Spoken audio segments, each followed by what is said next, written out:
نو دریم صفت الله تعالی پیغمبر علیه السلام ته شاهدن ورکړی دی او څلورم صفت پیغمبر علیه السلام ته الله تعالی مبشرا مؤمنانو ته به د جنت زیری ورکوي چې الله تعالی ستاسو د دې زندګۍ په مقابل کې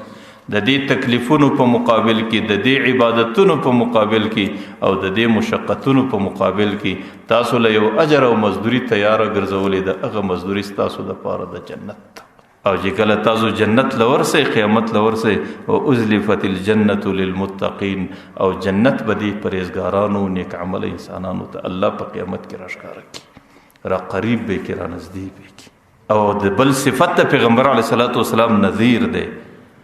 ونذیرا پیغمبر علیه السلام کافرانو ته د جهنم بسې زیری ورکوي ځکه چې کوم چا باندې زندگی د کفر تیر سي نو برزت الجحیم للغاوین د قیامت میدان کې به پر هغې باندې جهنم راښکاره او د دې سورسته شپږم صفت الله تعالی ورکړی دی وداعیا الی الله د داعی صفت چې 14 کاله مکه مکرمه زندگی د پیغمبر علیه السلام ټول په دعوت کې تیر سو او پیغمبر علیه السلام د دې امت لپاره ډېر عظیم داعی او د دې دعوت په سر ته رسولو کې پیغمبر علیه السلام کم مشقتونه برداشت مدینه منوره کې پر دې امت باندې لویه حادثه د احد راله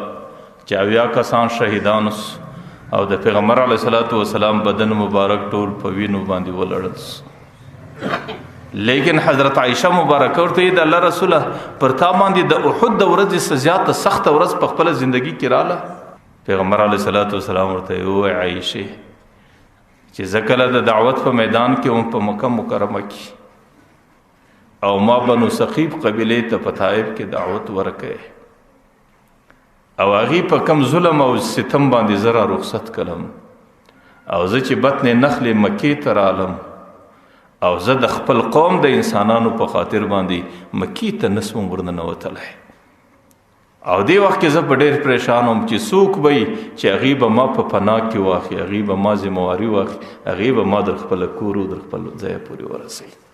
نو بیا مطعم ابن عدي رالی او د پیغمبر علیه السلام په پناه او د هغې ذمواري یې واخیسته او ټولو قریشو ته ویل چې دې سړي ته ما پناه ورکړې ده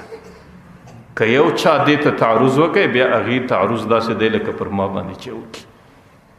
نو بیا هغې زه په خپله پناه کې خپل کور ته ورسولم ورته یې عایشې زما د زندګۍ در ټولو سخته ورځ پر ما باندې هغه تېره شوه او دا زندگی د دعوت وه او دا د داعی صفت د پیغمبر علیه السلام او د خپل صفت ذمواري سر ته رسوله وداعیا الی الله